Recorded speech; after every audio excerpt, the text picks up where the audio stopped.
All right, welcome back. So good to see you again. Hit the like button, share, subscribe to it. Right now, I want to talk about why most relationships fail.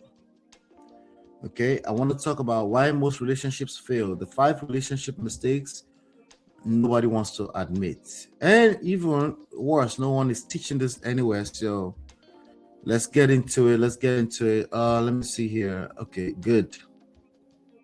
Mistake number one. Mistake number one.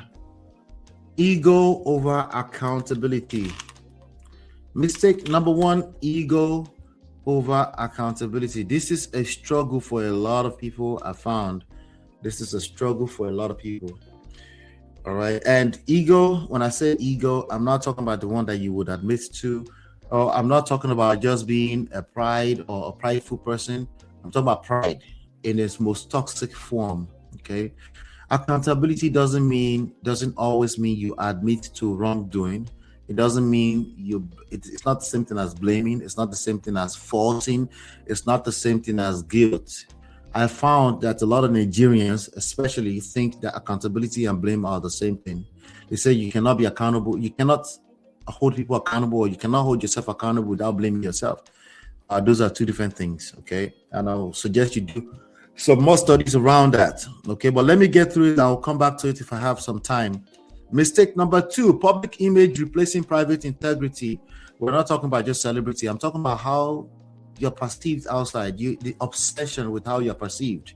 Like a lot of us will move from a place of what would people say rather than internal integrity. When I say integrity, I'm not talking about honesty, because usually when you guys are talking about honesty and truth, you're talking about still seeking validation from other people.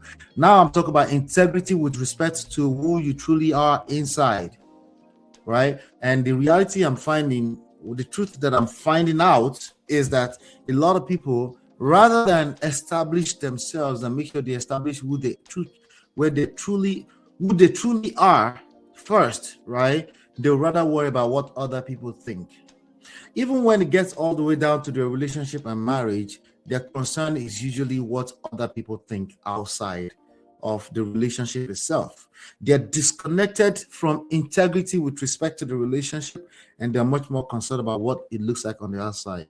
And I put it to you, even when it comes to infidelity, most people don't necessarily infidelity is not their deal breaker. It's the embarrassment that tend to come with that most people are afraid of.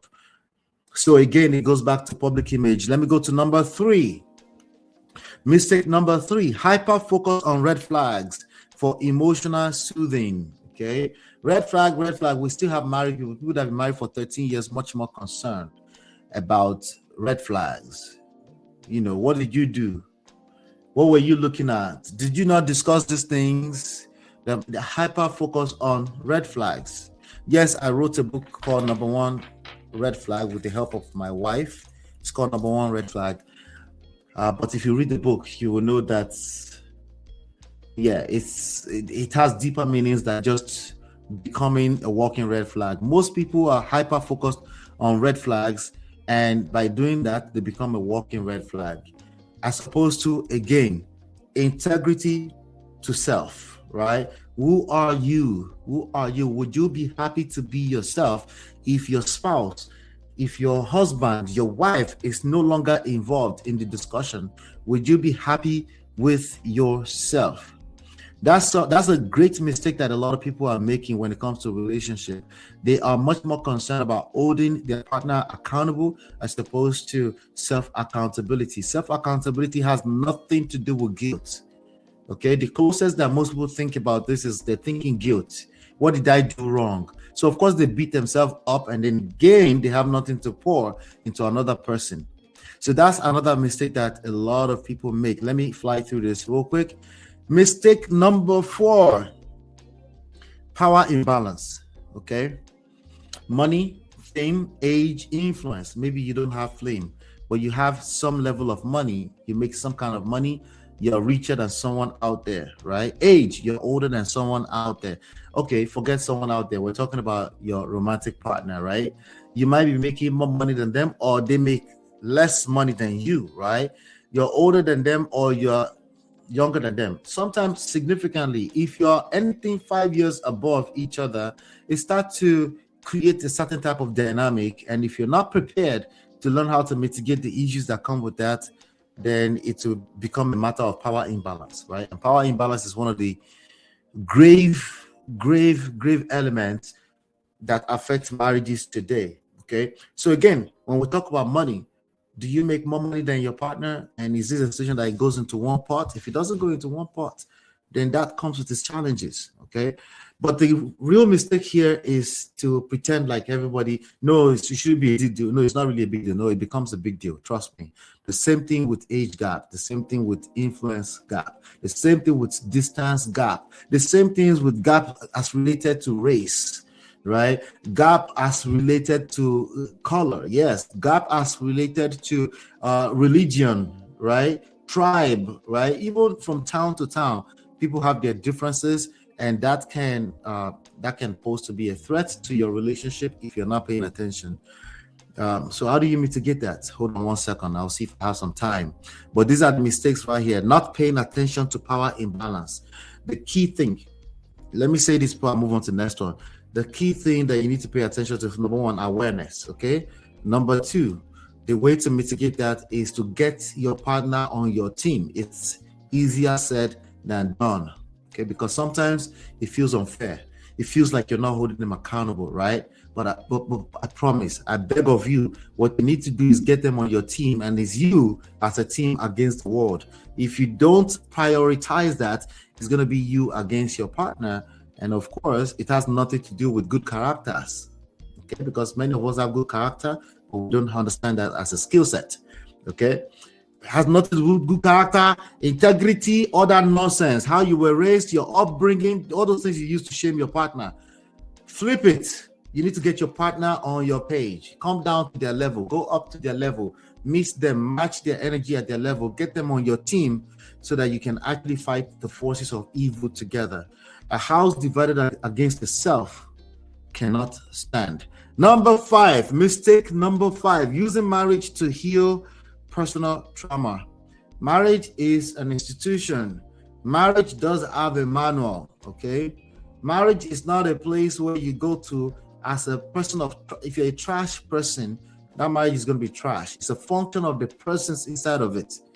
Don't blame marriage, right? You can't say marriage is a scam when you are actually the scam. You are the scam, not the marriage. It's either you or your partner or both of you together. Well, guess what? If your partner is trash, you are trash. You remember what I said?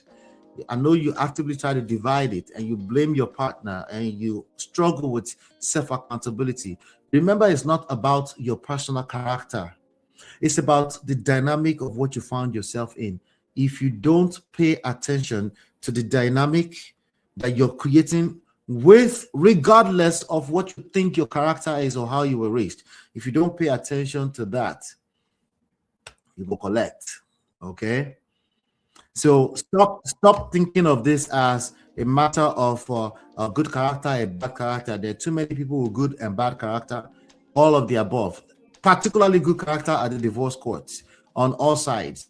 It's not about that. It's about, do you have the skills to navigate life with another human being? Okay, you got into it with them, you don't like them, you think they're completely different from your type of character. Dump them, keep it moving. If you're not dumping them, then it's not as easy as you shaming and blaming them.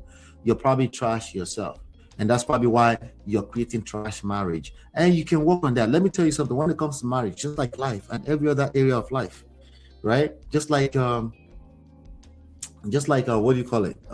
Your career, right? There are losers and there are winners. And you get to decide which side you want to get on. Hey Chinye, good afternoon, good to see you.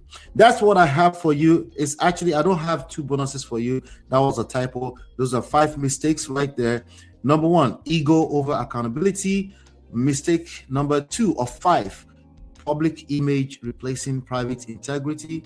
Mistake number 3 of 5 is hyper focus on red flag for emotional soothing, for short-term emotional soothing as opposed to long-term emotional intelligence. Mistake number 4, power imbalance, not identifying that power is always at play. You cannot use kumbaya to pretend that there's no power at play. It's either you and your partner against the world or you against your partner. You have to choose one. There's no in between. Mistake number 5 of 5 is very simple. Using marriage, I'm trying to correct that last one. So at least I'll correct one before we move on here. Using marriage to heal your personal trauma. Work on yourself is a key thing here. Work on yourself. All right, ladies and gentlemen, good to see you. That's all I have for you. Hit the like button, share, subscribe. Turn up your notifications so you're notified whenever we go live. Hopefully you've been enlightened, educated. We'll see you on the next one. Take care. This is Ola Akman of Prestige, your favorite. This is Ola Akman of Prestige, your favorite relationship and marriage coach. If you enjoyed this, smash that like, subscribe, and share it with someone who needs it. Be a part of the Prestige family. My wife Lola and I have written 2 powerful books, Get My Marriage Back and Number 1 Red Flag. Yours free at manofprestige.com.